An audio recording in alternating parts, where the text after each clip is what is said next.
사도행전 2장 1절부터 13절의 말씀을 보도록 하시겠습니다.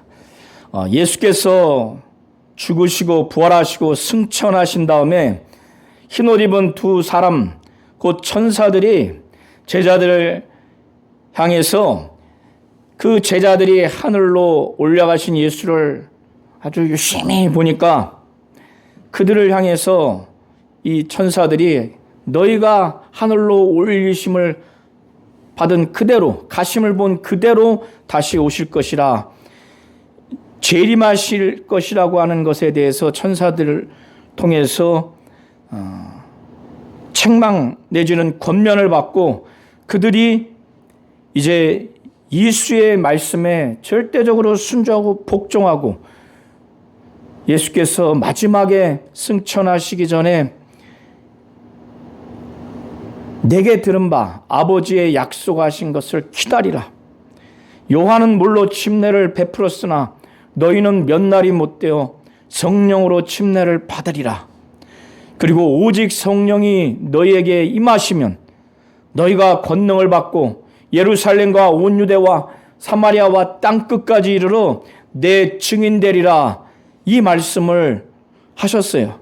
그래서 그들이 다락방에 모여서 아마 여기서의 그 집은 다락방으로 보이는데 그 어느 집인지 또 성전이라고 하는 학자도 있는데 어쨌든 모여서 약 120여 명이 모여서 전심전력 막 기도한 겁니다. 그때는 이 120여 명이 마음을 같이해서 더불어서 그러니까 다 하나가 된 거예요. 영적으로 하나가 된 겁니다. 그래서 오직 기도에 힘쓴 거예요.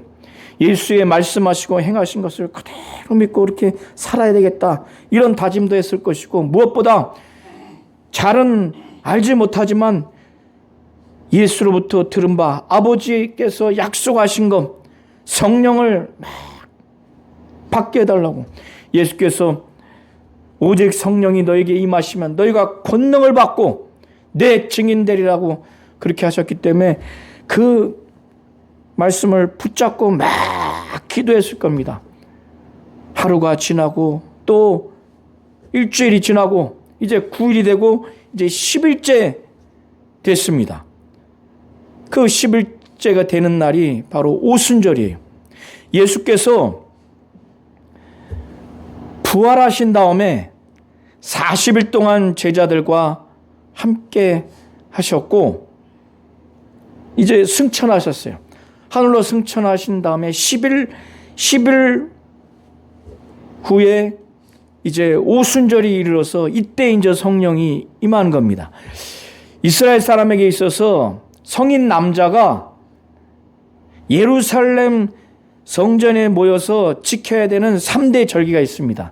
첫 번째는 유월절, 두 번째는 오순절, 세 번째는 이제 초막절.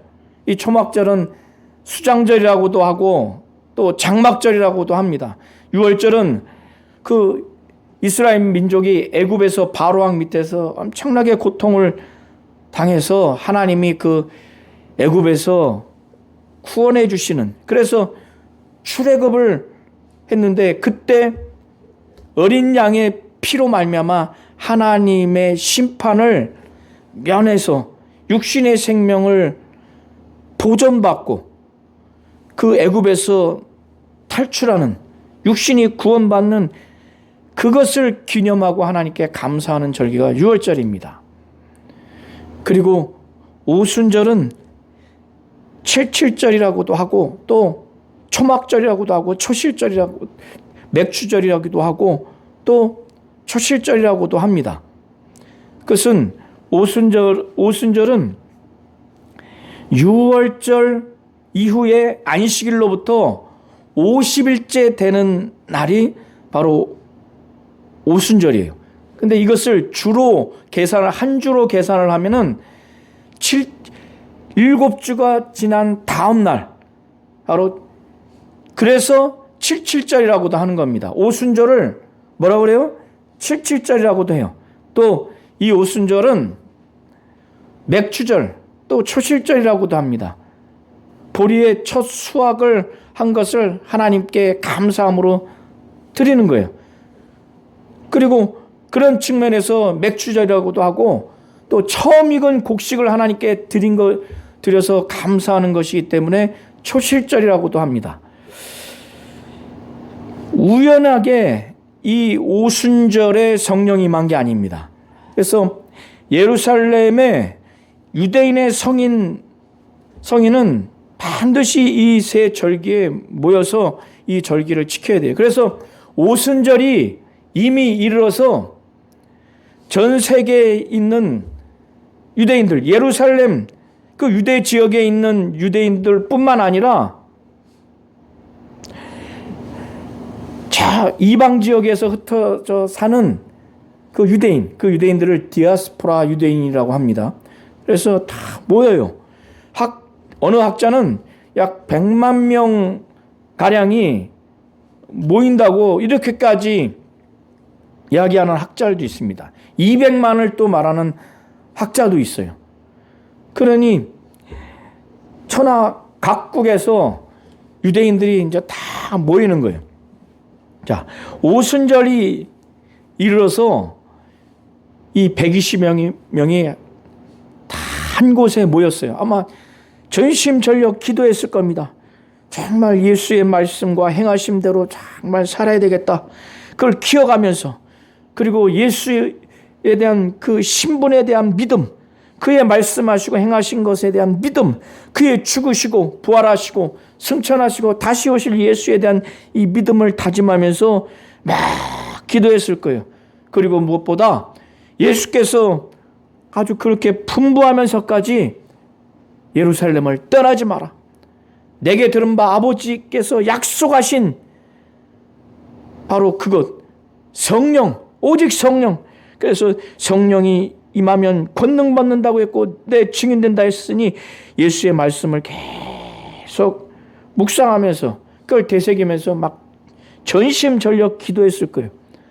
그래서 1절이 사실 그것을 이미 내포하고 있는 겁니다.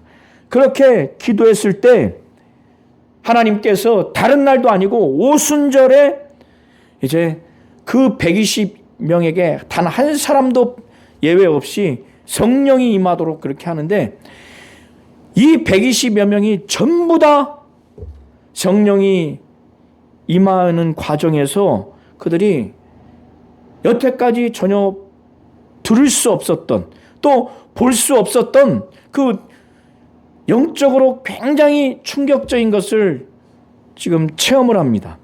자, 이렇게 막 전심전력 기도했을 때 후련히 갑자기 아무런 기도 없이 자, 우리 성도님들 생각해 보세요. 120여 명이 막 전심전력 막 기도하는데 오직 기도하는 그 가운데 갑자기 엄청난 소리가 들리는 거예요. 그것도 막 모인 집안에 막 가득하게.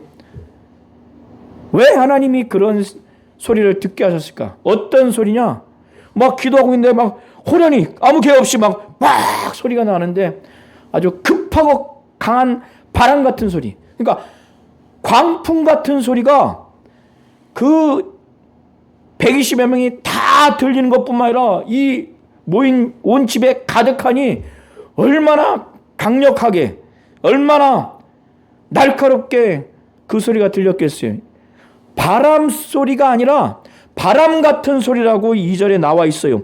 급하고 강한 바람 같은 소리. 근데 이게 하늘로부터 내려오는 소리예요. 그러니 그들이 얼마나 굉장히 신비롭지 않겠어요? 저 하늘로부터 내려왔으니까 이 땅에 광풍은 하늘에서 오는 게 아니에요. 그런데 이 바람 같은 소리, 급하고 강한 바람 같은 소리, 아주 광풍 같은 소리, 아주 크고 아주 강력하고 아주 날카로운 소리가 모두가 듣는 거예요. 온 집에 가득해요. 그런데 이게 하늘로부터 내려오니 얼마나 신비롭겠어요. 이걸 처음 경험하니까. 그런데 이들이 또 보는 것이 충격적입니다. 그들 모두가 보는데 불의 혀처럼 갈라지는 것들이 그들에게 보인 거예요. 그러니까 여기서의 불의 혀라고 하는 것은 불과 같은 혀예요. 사람의 이 혀 모양인데 불과 같은 혀예요. 불이 아니에요. 불이. 불과 같은 혀. 이 혀들이 혀가 갈라지는 것들이 엄청나게 많아요. 그러니까 한 120여 개가 막 보이는 거예요. 다 갈라져서. 그리고 한 사람 한 사람 위에 그게 다 머물러 있는 겁니다. 이것은 바람 같은 소리, 급하고 강한 바람 같은 소리가 하늘로부터 내려왔을 때 그 소리는 바람 소리가 아니에요. 그리고 그 불과 같은 혀가 갈라지는 것을 이 120여 명이 전부 다 봤고, 그 갈라지는 것들이 다 한 사람 위에 머물러 있었어요. 머물러 있었습니다. 그게 불이 아니에요. 불과 같은 혀가 다 갈라져서 120여 명 한 사람 한 사람 위에 있는 거예요. 그러니까 이것은 바람 같은 소리가 성령이 아닙니다. 불과 같은 혀에 갈라지는 것들이 성령이 아니에요. 그러니까 오늘날 불을 내려주세요. 맞지 않는 말입니다. 이것은 급하고 강한 바람 같은 소리가 하늘로부터 온 것은, 모두가 그걸 듣게 된 것은, 하나님이 그렇게 들려주게 하신 것은, 그리고 그들 모두가 불과 같은 혀가 갈라져서 모든 사람들이 그걸 다 보게 하고 각 사람 위에 그게 머물게 하게 하나님이 하신 것은, 그들이 그걸 본 것은 바로 그들이 일평생 성령 받은 것에 대해서, 성령이 존재하시고 자신들이 성령 받고 성령의 충만함을 받아서 성령이 말하게 하심을 따라 방언을 말한 것을 일평생 확실하게 체험한 것을 확신하고 그것을 부인하지 못하도록, 그렇게 성령이 임할 때 급하고 강한 바람 같은 소리를 하늘로부터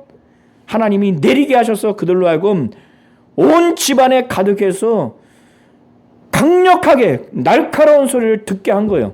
이 세상의 소리가 아닙니다. 하늘로부터 내려온 거예요. 하나님이 그걸 들려주게 하신 거예요. 그리고 불의 혀처럼 갈라지는 것들을 그들이 다 본 거예요. 불과 같은 혀가 갈라지는 것들을 그들이 다 보았어요. 120여 개가. 그리고 한 사람이 다 머물게 했습니다. 그것도 다 보게 한 거예요. 하나님이 그걸 보여주신 겁니다. 이것은 성령이 임하는 그것을 나타내는 현상입니다. 성령이 임하는 과정에서 임했을 때 성령 하나님이 임하니까 위험 있는 성부 하나님이 임하는 과정에서 임했을 때 바로 그와 같은 현상을 하나님이 일으키신 거예요. 바로 삼위 하나님의 한 위격인 성령 하나님이 임하니까. 구약에서 하나님이 임하실 때 바람과 구름과 또 불이 동반되는 것을 성경에는 기록하고 있어요. 그러니까 성령 하나님이 임하니까 불과 같은 혀, 그것이 갈라지는 것들을 다 보게 하고 각 사람 위에 머물게 한 겁니다. 그리고 급하고 강한 바람 같은 소리, 엄청나게 강력하고 크고 날카로운 소리를 하늘로부터 내려서 온 집에 가득해서 그걸 들리게 한 거예요. 자, 이건 부인할 수가 없어요. 그러니까 바람 소리와 불 같은 혀가 성령이 아니에요. 그건 동반되는, 성령이 임하실 때, 성령이 임했을 때 동반되는 현상입니다. 그러니까 바람과 불이 성령이 아니에요. 그걸 오해하시면 안 됩니다. 이걸 잘 이해하셔야 돼요. 그때 그들이 성령이 임했고 성령이 임했을 때 바로 성령의 충만함을 받게 된 겁니다. 그래서 성령이 그들로 하여금 120명을 정말 다 성령 충만하게 했어요. 성령이 다 그들에게 한 사람도 빠짐없이 임했고, 성령이 임하니까 성령이 역사하셔서 성령의 충만함을 받고, 그때 성령이 역사하셔서 성령이 막 각 사람을 말하게 하심으로 방언을 말하게 했어요. 여기서의 이 방언은 이 세상의 외국어를 말하는 것이 아닙니다. 마가복음 16장 15절 이하에 예수께서 하신 말씀을 잘 보셔야 돼요. 마지막 제자들에게 하신 말씀은 너희는 온 천하에 다니며 만민에게 복음을 전파하라. 믿고 침례를 받는 사람은 구원을 얻을 것이요 믿지 않는 사람은 정죄를 받으리라. 그러면서 이 제자들이 복음을 진정으로 전해서 그걸 받아들여서 진정으로 믿었을 때 예수께서 나를 제자를 통해서 복음을 받아들이고 예수를 진정으로 믿는 자들에게는 예수 믿는 겉에 표시가 되는 흔적, 바로 표적이 있다는 거예요. 그게 무엇이냐면 믿는 자들에게는 이런 표적이 따르리니, 이런 표적이 당연히 따른다는 거예요. 곧 그들이 내 이름으로 귀신을 쫓아내며 새 방언을 말하며 뱀을 찝으며 무슨 독을 마실지라도 해를 받지 아니하며 병든 사람에게 손을 얹은 적 나으리라. 이때 예수께서 예수 믿는 자들이 제대로 믿으면 이 사람 예수 믿는 표시로서 흔적이 있다고 하는 것 중에 하나가 뭐냐면 새 방언을 말하는 겁니다. 새 방언을 말한다는 거예요. 예수께서 말씀하셨어요. 여기서 이 새 방언을 두 가지로 말씀하지 않았습니다. 하나는 외국 언어인 방언과 자기 영이 말하는, 영이 하나님께 비밀을 말하는 영의 언어, 이 두 가지를 말하지 않았어요. 한 가지 새 방언을 말한다고 말했어요. 이때 이 새 방언은 이 세상에서의 속한 언어 중에서 새로운 언어가 아니고 육체가 말하는 이 세상의 언어와 근본 완전히 다른, 바로 하나님이 인간의 영이 하는 말을 하나님만이 들을 수 있는 영의 바로 언어, 영의 기도, 바로 그것을 방언이라고 말하는 거예요. 그런데 오늘날 대부분 주석이나 주예서를 쓰는, 또 강해서를 쓰는 많은 학자와 목사님들이 사도행전 2장 지금 1절부터 13절에 나타나는 이 현상 중에서 사도행전 2장 5절에 4절에 그들이 다 성령의 충만함을 받고 성령이 말하게 하심을 따라 다른 언어들로 말하기를 시작하니라 했을 때 이 다른 언어를 외국 언어로 지금 해석을 해서 그걸 가리킵니다. 이건 성경적으로 명확한 근거가 없어요. 우리는 성경을 문자적으로 해석하는 것도 필요하지만 지나치게 문자적으로 해석을 하는 한계를 벗어나야 돼요. 맥락이나 영적인 그 전후 관계, 특별히 예수의 말씀과 성경에서 사도들을 통해서 성령 받고 방언을 말하는 사건, 또 사도 바울이 고린도 교회에서 방언과 관련된 그 말씀을 아주 근거로 해서 이거를 해석을 잘해야 됩니다. 자, 고린도전서 2장 10절에 성령으로 말미암아 어떤 다른 사람에게는 각종 방언 말함을, 어떤 사람에게는 방언들 통역함을 주시나니, 이렇게 말합니다.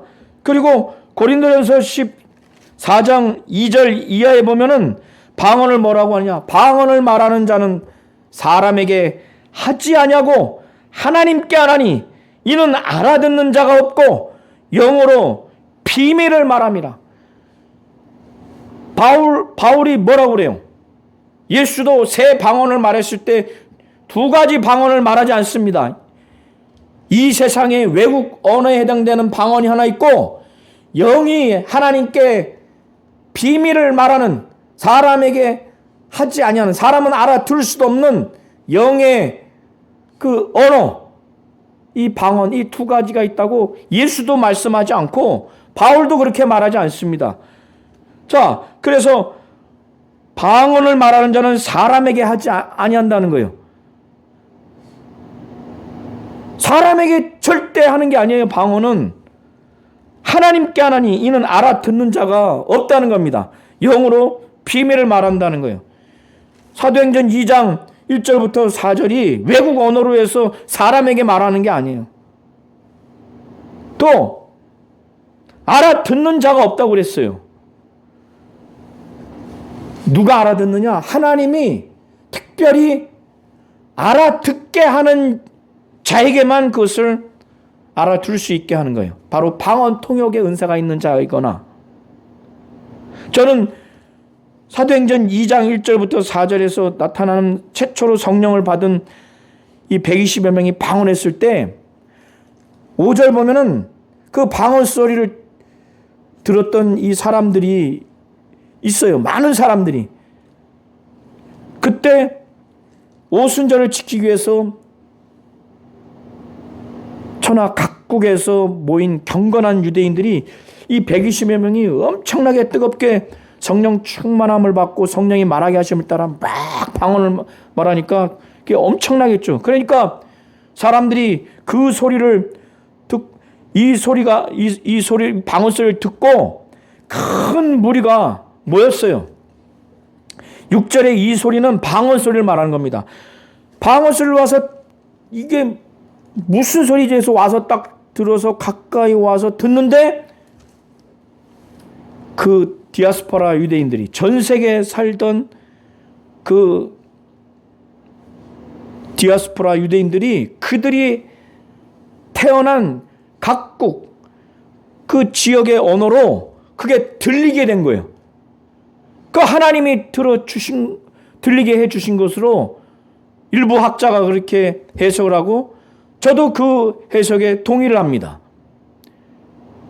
앞서 말씀드린 것처럼 예수께서도 또 바울도 새 방언을 예수께서 말씀하셨을 때 고린도 전서 12장 10절에 방언의 은사와 방언의 통역의 은사를 말하고 또 14장에 방언에 대해서 말할 때 이 방언은 사람에게 하지 아니하고 하나님께 하는데 내 영이 비밀을 말한다고, 알아듣는 자가 없다고 그랬어요. 심지어는 14장 23절에 보면은 이 고린도 교회 이 성도들이 은사가 많다 보니까 이 공예배 순서 가운데서도 그들 지역의 언어로 말을 해야 회중들이 예배 순서에 맞게 그들이 거기에 순응을 해서 예배를 드리는데, 예배 담당자가 앞에 나와서 담당자가 방언으로 이렇게 말하니까 그게 축복 기도든 축복 기도를 방언으로 했을 때 알아듣지를 못하는 거예요. 그래서 14장 15절부터 17절을 보면은 그러면 어떻게 할까? 내가 영으로 기도하고 또 마음으로 기도하며 내가 영으로 찬송하고 또 마음으로 찬송하리라. 그렇지 아니하면 내가 영으로 축복할 때, 그러니까 방언으로만 이렇게 할 때, 그래서 너는 방언으로 해서 그를 축복한다고 그렇게 하지만은 내가 영으로 축복할 때 알지 못하는 처지에 있는 자가 내가 무슨 말을 하는지 알지 못하고 내 감사에 어찌 아멘하리요. 너는 감사를 잘하였으나 그러나 다른 사람은 덕세움을 받지 못하리라. 이렇게 사도 바울이 말하면서 이제 23절에 보면 그러므로 온 교회가 함께 모여 다 방언으로 말하면 알지 못하는 자들이 믿지 아니하는 자들이 들어와서 너희를 미쳤다 하지 않겠느냐. 그러니까 믿지 아니하는 자들이 이 방언에 대해서 의미도 모르고 방언의 그 내용도 잘 모르는 그런 자들, 믿지 않는 자들이 와서 이걸 들었을 때, 야, 아무리 성도들을 축복하는 기도, 그런 기도를 담고 있다 할지라도 아멘 할 수가 없다는 거예요. 너는 감사를 잘했지만은 내 감사에 어찌 아멘 하려. 그러니까 방언으로 그들에게 정말 감사한다는 내용으로 한다 할지라도, 축복한다 할지라도 그걸 알아들을 수가 없으니까. 심지어 믿지 않는 자들은 야, 이게 방언 소리 들으니까 그 의미도 모르고 내용도 모르니까 이게 미쳤구나. 그러니까 이 오순절날 성령을 받고 성령 충만해서 성령이 말하게 하심에 따라 방언을 말한 것은 문자적으로는 다른 언어라고 이렇게 표현했다 할지라도 예수께서 새 방언으로 말씀하셨을 때 두 가지 방언을 말씀하지 않았어요. 바울도 방언을 말할 때 사람에게 하지 아니하고 하나님께 내 영이 비밀을 말하고 사람은 알아듣지 못한다고 그랬어요. 믿지 않은 자들은 오히려 그 광경을 보고 미쳤다고 그렇게 하지 않겠느냐, 이렇게까지 바울도 말했어요. 그러니까 바울도 두 가지 방언을 말한 게 아닙니다. 방언을 바울이 정확하게 그 의미에 대해서 말했어요. 내 영이 하나님께 비밀을 말한다고. 알아듣는 자가 없다고. 알아듣는 자는 누구냐? 방언 통역의 은사를 받은 자나 하나님이 은사를 주시거나 하나님이 역사하셔야 돼요.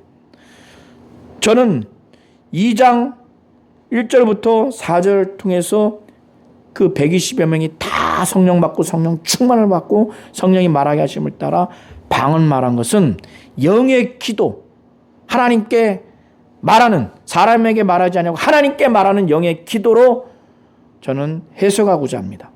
그리고 여기서의 다 성령의 충만함을 받고를 또 어떤 학자는 이미 이 오순절 이전에 이 사람들은 다 이미 성령을 받았고 이때 성령 충만함만을 받은 것이다, 이렇게 해석하는 학자도 있는데, 그렇다면은 왜 예수께서 승천하시기 직전에 예루살렘을 떠나지 말고 내게 들은 바 아버지의 약속하신 바를 기다리라, 이렇게 말씀하셨겠어요? 요한은 물로 침례를 베풀었으나 너희는 몇 날이 못되어 성령으로 침례를 받으리라. 그리고 오직 성령이 너에게 임하시면 너희가 권능을 받고 예루살렘과 온 유대와 사마리아와 땅 끝까지 이른 내 증인되리라. 왜 이 말씀하셨겠어요? 이미 성령 받았다면은 너희 성령 받았으니까 성령 충만하게만 하면 된다, 이렇게 말씀하셨겠죠. 사복음서에 숨을 내쉬면서 성령을 받으라, 요한복음에 2차례 이상 그렇게 말씀하신 것은 바로 이 오순절날 성령이 임하는 이때 성령 받을 것을 그들에게 분부한 거예요. 그렇게 해석하셔야지. 예수께서 요한복음 7장에 뭐라고 말씀했습니까? 예수께서 아직 영광을 받지 아니하신 거로 한 사람에게도 성령이 임하지 않았다는 이런 내용으로 말씀하셨어요. 그때의 영광은 예수께서 죽으시고 십자가에 죽으시고 부활 승천하셔서 하나님 보좌 우편에 앉아 계셔야만이 바로 그게 영광 받으신 겁니다. 그래서 사도행전 2장, 이제 다음번에 제가 설명드리겠지만은 2장 32절 33절에 보면은 이 예수를 하나님이 살리신지라 우리가 다 이 일의 증인이로다. 하나님의 오른손으로 예수를 높이심에 그가 약속하신 성령을 아버지께 받아서 너희 보고 듣는 이것을 부어주셨느니라. 지금 성령 받은 이 사건을 두고 하나님이 예수를 바로 살리셨고, 그러니까 성령으로 살리셨고, 하나님이 예수를 높이셨어요. 그래서 그의 우편, 하나님 우편에 앉히신 겁니다. 그런 다음에 믿는 자들에게 일평생 하나님께 순종하겠다고 작정한 그들에게 예수가 이런 자들을 위해서 아버지께 요구해서 아버지가 아들의 그 뜻에 합치해서 아들을 통해서 주신 거예요. 그래서 베드로가 말하잖아요.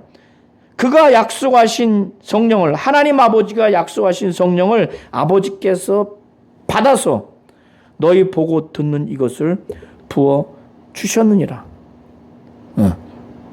그러니까 예수께서 죽으시고 부활 승천하셔서 하나님 보좌 우편에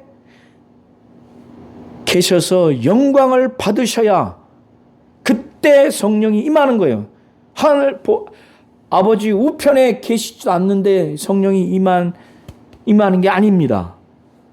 그렇게 해석을 하셔야 돼요. 그래서 복음서나 사도행전 이게 보면은 각 사람의 육체 안에 성령이 거하는 것에 대해서 다양하게 표현을 합니다. 예수께서도 성령을 받아라 이렇게도 표현하시고 몇 날이 못되어 성령으로 침례를 받으리라 이렇게도 표현하십니다. 그리고 성령이 너에게 임하시면 이렇게도 표현합니다. 예수께서도 세 가지로 이렇게 표현을 하셨어요. 베드로도 바로 하나님이 오른손으로 예수를 높이심에 그가 약속하신 성령을 아버지께 받아서 너희 보고 듣는 이것을 부어 주셨다.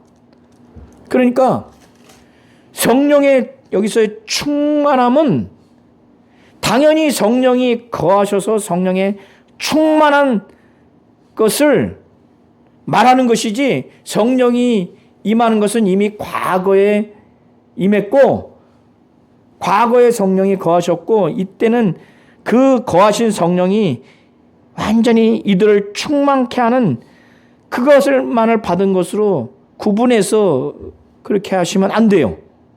그것은 사도행전 이미 8장에 이 이후에 사마리아 지역의 복음이 증거됐을 때 그때 놀라운 역사를 이제 경험을 합니다.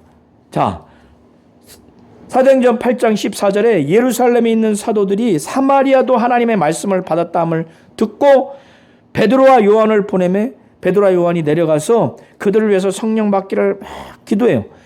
이는 아직 한 사람에게도 성령 내리신 일이 없고 오직 주 예수의 이름으로 침례만 받을 뿐이더라.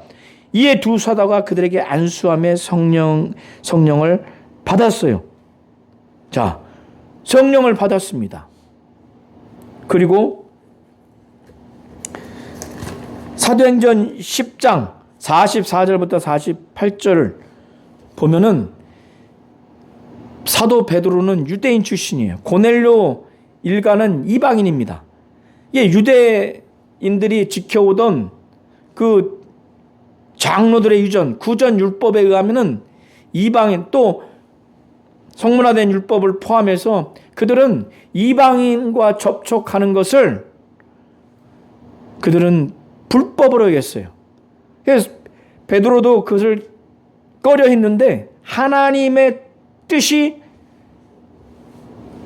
이 고넬료 일가에게 가서 말씀을 증거하도록 그렇게 합니다. 복음을 증거하도록. 그래서 순종해서 말씀을 증거할 때 증거하는 중에 말씀 듣는 모든 사람에게 성령이 그들에게 내려왔어요. 여기서도 성령이 내려왔다 이렇게 표현을 하죠. 성령이 각 사람 육체 안에 거할 때 성령 받으라. 성령이 임하시면 성령으로 침례를 받으리라. 성령의 충만함을 받고 성령이 내려오셨다. 육체 안에 거하는 것을 다양하게 표현을 합니다. 그러니까 단어의 그 직접적인 의미에 국한되는 건 때로는 한계가 있습니다. 영적인 그 전후 관계, 그 맥락을 종합적으로 차원에서 이해를 하셔야 됩니다.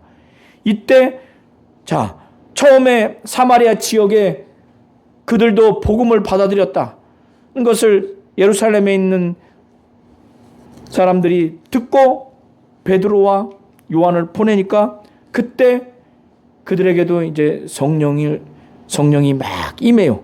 성령 받기 위해서 두 사도가 막 기도하고, 그러니까 그들에게 임합니다. 그들에게 안수하고, 당연히 이 과정에서 기도도 했겠죠. 그런 다음에 사도행전 10장에 이제 고넬료와 그 일가 전체가 성령을 받습니다. 그때 성령을 받는데 베드로와 할례 받은 신자들이 말씀 듣는 중에 성령이 임했어요. 따로 기도한 것도 아닌데 말씀 듣는 중에 워낙 이들이 간절하고 갈급하니까 베드로 앞에 있다 하지 않냐고 하나님 앞에 있다라는 그런 심정으로 베드로를 대한 거예요. 그러니까 너무너무 순전하고 하나님 뜻대로 살겠다는 것을 이미 하나님도 인정하시니까 말씀 듣는 중에 막 성령이 임한 거예요. 그러니까 베드로도 함께 온 할례 받은 신자들도 확 놀랐어요. 성령 부어주심으로 인해서, 하나님이 이들에게도 성령 부어주심으로 인해서 놀랐어요. 근데 영안으로 본 게 아니에요. 뭘 놀랬냐? 성령을 받았다고 하는 그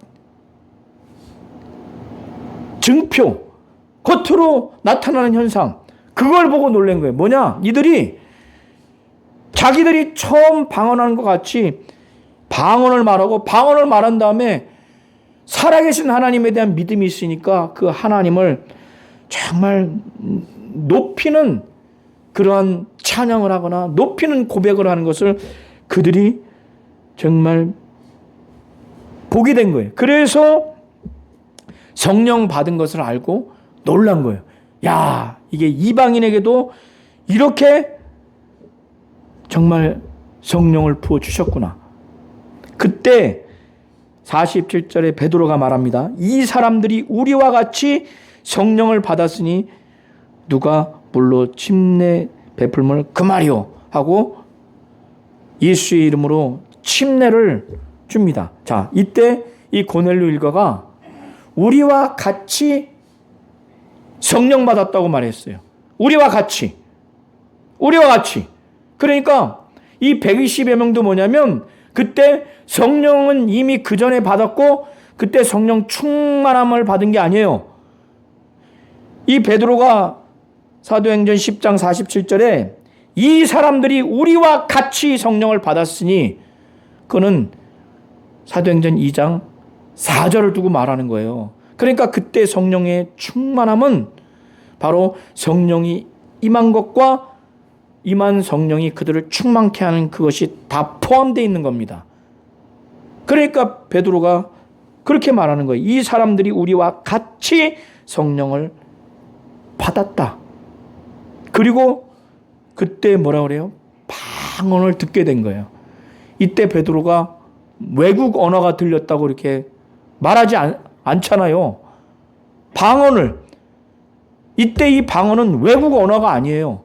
학자들은 사도행전 2장 4절에 그 방언을 외국 언어라고 하고, 그것을 고린도전서 14장 바울이 말하는 영이 하나님께 말하는 비밀을 말하는, 그래서 사람에게 하지 않냐고 사람이 알아듣지 못하는 이 방언과 다르다고 말해요.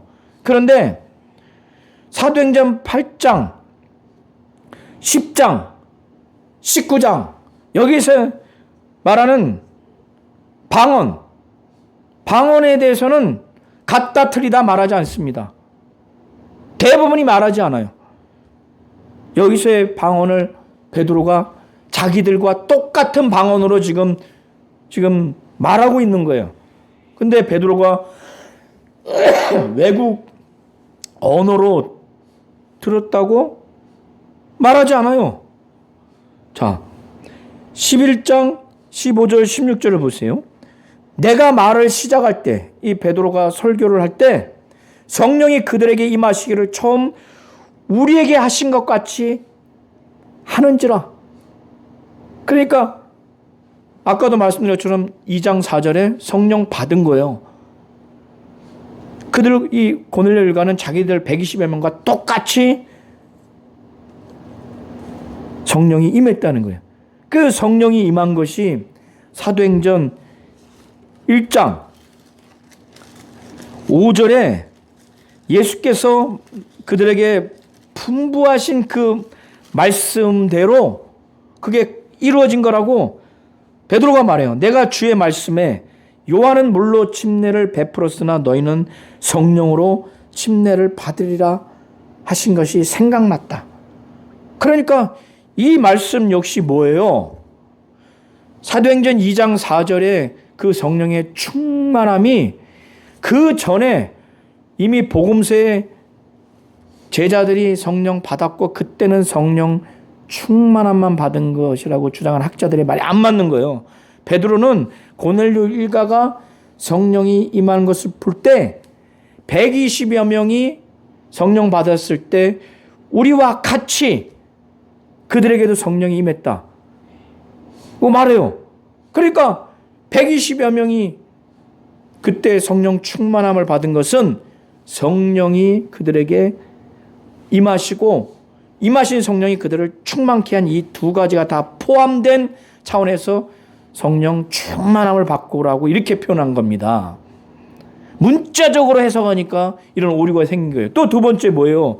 예수께서 고넬료 일가, 베드로가 고넬료 일가가 성령 받고 방언 말하고 하나님 높임을 드는 이걸 보면서 이들이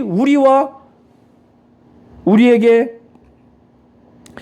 정말 성령이 임한 것처럼 처음 우리에게 하신 것 같이 그들에게 하나님이 하셨다고 이렇게 말하는데 그 상황을 보고 베드로가 예수의 말씀이 생각났다는 거예요.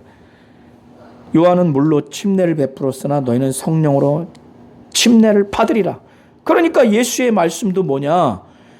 제자들에게 왜 예루살렘을 떠나지 말라고 했겠어요? 내게 들은 바 아버지 약속하신 것을 기다리라. 요한은 물로 침례를 베풀었으나 너희는 몇 날이 못되어 성령으로 침례를 받으리라.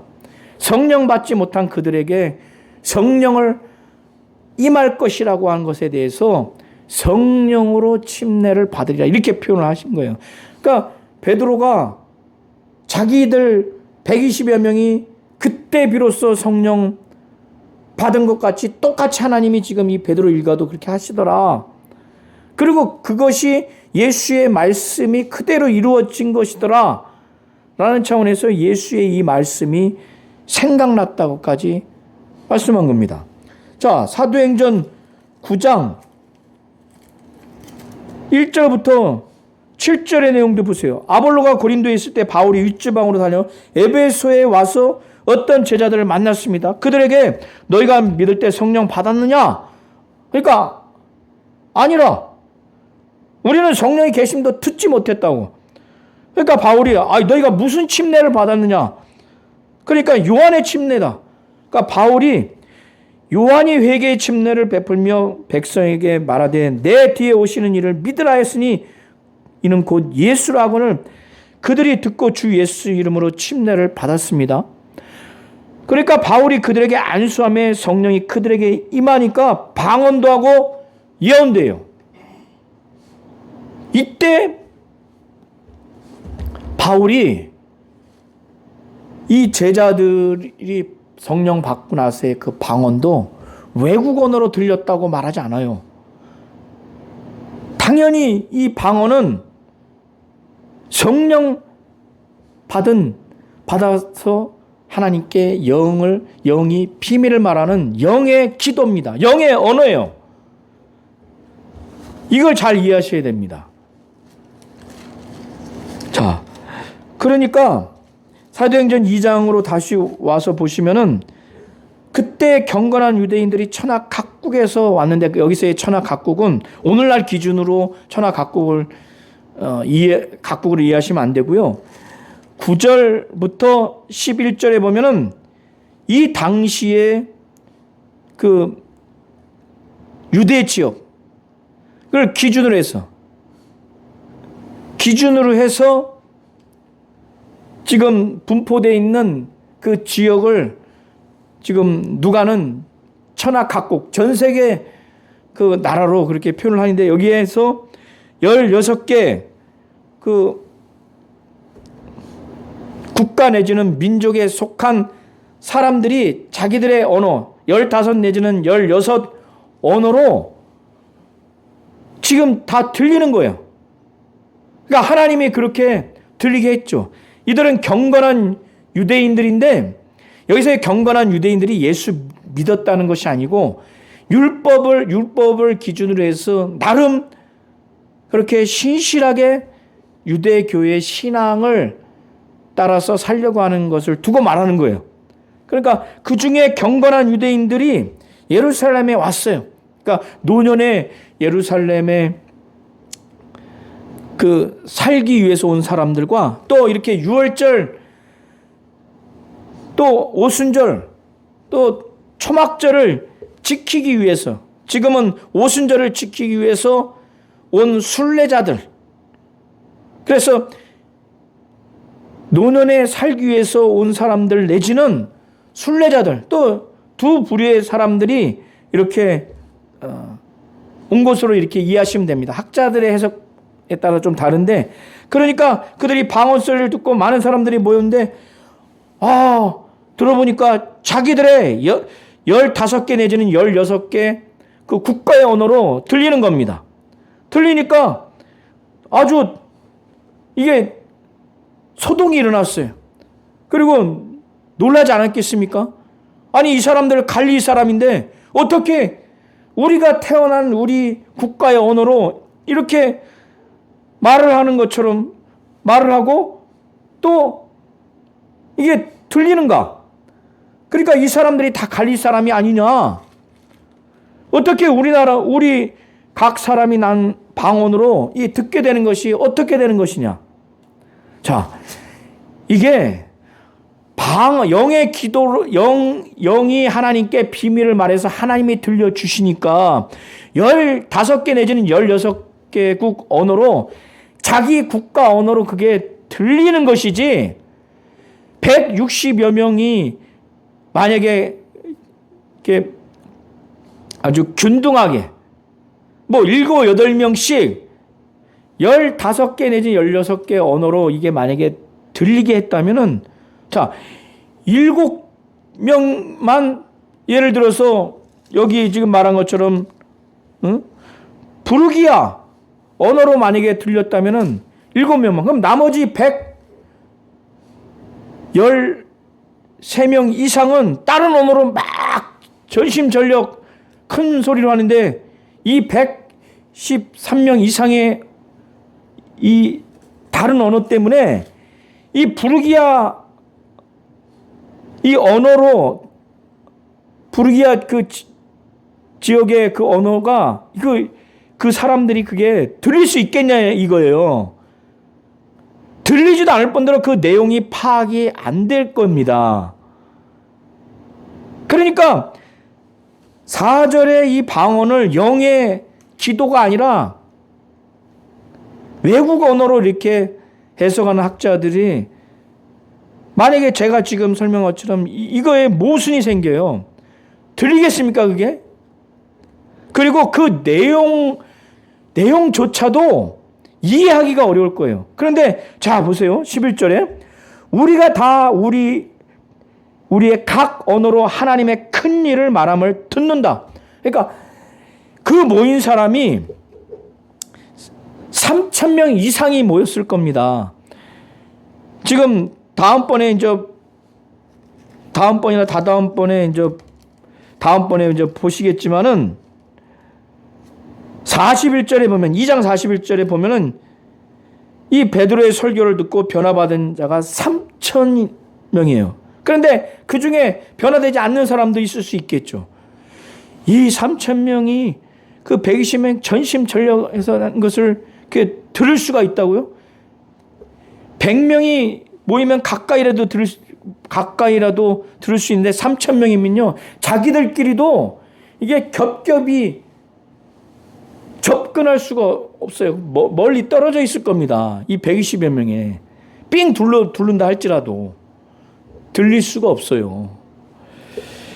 그래서 소수의 학자처럼 또 오순절 교단과 또 이것을 인정하는 그 신학자들의 해석에 따라 저는 그게 맞다고 봅니다.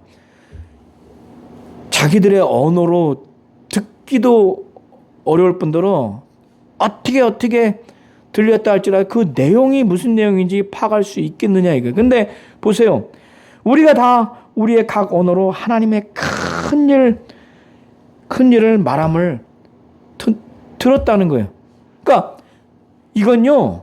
영의 기도를 하나님이 그들에게 들려주시도록, 그들이 아직 예수를 믿지 않았으니까 그들에게 방언 통역의 은사를 준 건 아니고, 방언 통역의 은사를 주신 자든 이렇게 하나님이 역사해 주셔야, 하나님이 들리게 해 주셔야 들리게 되는 겁니다. 이때 하나님이 이들에게 들려주게 하시면 3천 명이 다 들을 수가 있는 거예요. 그리고 이 3천 명이 아니라 그 이상이 동일한 내용으로 듣잖아요. 우리가 다 우리의 각 언어로 하나님의 큰 일을 말함을 듣는도다. 3천 명 이상이 동일한 내용으로 들어요. 이게 만약에 외국 언어로 듣는다면 이게 동일한 언어로 듣는 게 가능합니까? 자기의 외국 언어의 소리도 잘 안 들릴 뿐더러 그 외국 언어의 소리를 통해서 전달하는 그 내용, 이게 무슨 내용이지? 모두가 처음부터 이 120여 명이 시작하는 그 소리의 음절과 마치는 그 음절이 똑같이 끝나는지 아니면 다르게 끝나는지도 파악하기가 어려운데, 만약에 똑같이 시작해서 똑같이 끝났다고 쳤을 때 자기 국가의 언어로 말하는 사람이, 아까 제가 15, 16 국가의 언어로 120여 명을 동등하게 나눠서 7명, 8명이 기도했을 때 그들도 똑같이 시작해서 똑같이 끝내야 되는데 그 7명의 얘기를 다 들었다는 얘기예요? 그러니까 소수의 학자나 오순절 계통의 신학자들이 이때 이 방언은 영이 말하는 그 방언이고, 이때 경건한 유대인들에게 하나님이 그들에게 들려주신 것으로 저는 해석하는 것이 맞다고 보는 겁니다. 자, 그 다음 12절, 13절도 보세요. 그러니까 11절에 하나님의 큰일 말한 그 방언의 내용까지 전부 다 들은 거예요. 외국 언어로 말했으면 그게 어떻게 들립니까? 3천 명 이상이 거기에 큰 무리로 모여서 3천 명이요 120명을 둘러싸서 그걸 듣는데 자기들끼리 그게 10줄, 20줄도 넘을 겁니다. 그게 들리냐고요? 들리지가 않습니다. 들린다 하더라도 그 내용을 파악하기가 어렵다니까요. 근데 여기에 운집한 큰 무리가 다 이구동성으로 말하잖아요. 하나님의 큰일 말함을 듣는다. 동일하게 이 어마어마한 사람이 그 방언의 내용을 하나님의 큰일 말하는 것으로 다 들었다는 거예요. 하나님이 그렇게 하신 거예요. 자, 또 보세요. 그 다음 12절 13절에 다 놀라고 당황했어요. 뭐 때문에 당황했느냐? 처음에는 방언 소리를 듣고 모였는데 자기 국가의 언어로 하나님이 들려주게 하시니까 그게 신기한 거예요. 그게 놀란 겁니다. 근데 그 방언 소리가 자기들의 국가의 언어로 들린 것도 처음에 신기하고 정말 아주 소동을 했는데 그 다음에는 그 내용이 들린 거예요. 야, 나도 들렸는데 너도 들었느냐? 그러니까 거기 막 어마어마하게 많은 사람들이 들은 거예요. 그러니까 그 내용으로 인해서 다 놀라며 당황했어요. 야, 이거 어떻게 된 거냐? 이거 어떻게 된 거냐? 그런데 그 중에 이게 들리지 않는 완악한 사람들이 있어요. 그 사람들이 뭐라고 그래요? 어떤 이들은 조롱하는 거예요. 이 120여 명 이들을 새술이 취했다. 그러니까 여기서 이 새술은 포도주 중에서 숙성이 안 된 포도주입니다. 그러니까 단맛이 있는 포도주. 그러니까 그거 먹고 취했다고 하는 거예요. 자, 이 사람들은 방언으로 소리로만 들렸을 거예요. 하나님이 그들에게 들려주시지 않았을 겁니다. 마음이 완악하니까. 그게 조롱하잖아요. 그러니까 방언을 말하는 사람은 아까 고린도전서 14장 23절에 뭐래요? 믿지 않는 자들이 그 방언하는 소리 들으면 미쳤다고 하지 않겠느냐. 그러니까 지금 어떤 이들이 조롱하는 것이 바로 그런 거예요. 새술이 취했다. 외국 언어로 이들이 들렸다면은 이들이 조롱하면서 새술이 취했다. 그렇게 말하겠느냐 이거예요. 왜? 또렷하게 자기들의 국가의 언어로 들리는데 이들은 하나님이 들려주지 않은 사람들이에요. 완악한 사람들. 그러니까 이들은 자기들의 언어로 들리지 않는 거예요. 그러니까 조롱하는 거예요. 새술 취했다. 이들의 이 말이 정당한 건 아니지만 이들이 120여 명이 성령 받고 방언 말하는 것이 정상적인 언어로 말하는 정상적인 표정, 감정의 상태가 아니니까 조롱하면서 새술 취했다고 말하지 않았겠습니까?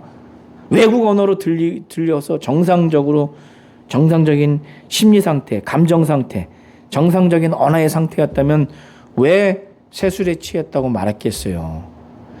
바울이 말한 것처럼 고린도 전서 14장 23절에 방언을 믿지 않는 자들이 알아들을 수가 없으니까. 그런데 방언한 사람이 얼마나 몰입해서 합니까? 그러니까 알아듣지도 못하고 뭔가를 몰입해서 하는데 이게 정상인이 아니네. 그러니까 미쳤다고 이렇게 하지 않겠느냐 말하는 거예요. 지금 똑같은 거예요. 2장 13절에 어떤 이들은 조롱하여 이르되 그들이 새술에 취하였다. 그러니까 성령 받고 지금 말하는 방언이 외국 언어가 아니라는 것을 지금 또 말해주는 장면입니다. 자, 이걸 잘 보셔서 오늘 우리 성도님들이 사도행전 2장 1절부터 14절 3절까지 다시 잘 보시면서 정말 우리도 성령 받으신 분들도 예수께서 왜 분부했겠어요? 제자들이 지금까지 예수로부터 들은 말씀, 본 것은 엄청난 겁니다. 지금 이제 그들은 예수가 승천하신 것도 봤어요. 부활하신 충격적인 것도 봤고 승천하신 것도 봤어요. 흰옷 입은 사람, 두 사람, 천사들 통해서 예수가 다시 올 것이라는 것도 본 자들이에요. 이들에게 보고 들은 것이 완벽합니다. 그런데 이들이 성령을 받아야만 돼요. 예수께서 아주 분부한 거예요. 예루살렘을 떠나지 마라. 내게 들은 바 아버지께서 약속하신 것을 기다려라. 요한은 물로 침례를 베풀었으나 너희는 몇 날이 못되어 성령으로 침례를 받으리라. 오직 성령이 너에게 임하시면 너희가 권능을 받고 예루살렘과 온 유대와 사마리아와 땅끝까지 이르러 내 증인 되리라. 성령 받으라고. 그래야 내 증인 된다. 왜 내가 죽고 내가 왜 이 땅에 왔고 왜 내가 죽고 고난당하고 죽고 부활하고 승천하고 다시 오실 이 예수에 대한 확실한 증인은 성령 받아야 된다. 이렇게까지 예수께서 말씀하신 것을 잘 다시 귀담아 들으셔서 성령 받지 못한 분들은 성령을 사모하시고 또 이미 성령 받으신 분들은 성령 충만함을 받아야 돼요. 성령은 우리 개인의 신앙과 신학과 속한 교회와 교회가 추구하는 거에 따라서 내가 성령 지금 오순절날 120명이 받은 것처럼 이것을 내가 할지 말지 취사 선택하거나 기호에 따라서 내가 좋아하면 하고 싫어하면 하지 않고 우리 교단과 우리 신학과 우리 교리와 우리 교회와 지금 맞으면 하고 맞지 않으면 안 받아들이고 이럴 문제가 아닙니다. 예수의 정말 당부예요. 분부예요. 제자들이 본 것이 들은 것이 예수로부터 본 것이 엄청납니다. 그가 고난당하시고 그가 죽으시고 부활하시고 승천하시고 다시 오실 재림하실 예수에 관련된 것을 그들은 확실하게 보았고 그걸 믿을 수 있는 상황이 돼 있음에도 성령이 이들에게 임하셔야 되는 거예요. 그래야 예수의 증인이 되는 겁니다. 이것은 교회 차원에서 말하는 거예요. 신약교회에 정말 근간이 되는 것 바로 예수와 성령입니다. 교회는 예수가 하나님이고 하나님의 아들이라는 예수의 신분을 분명히 믿고 그의 말씀하시고 행하신 것을 다 믿고 말씀이 육신이 되어 오시고 고난당하시고 죽으시고 부활하시고 승천하시고 다시 오실 예수를 믿어야 돼요. 그리고 성령을 받고 막 방언을 말해야 됩니다. 방언을 취사 선택하지 마세요. 다르게 해석하지 마세요. 꼭 다시 한번 사도행전 2장 1절부터 13절의 내용을 꼭 다시 한번 읽으시면 좋겠습니다.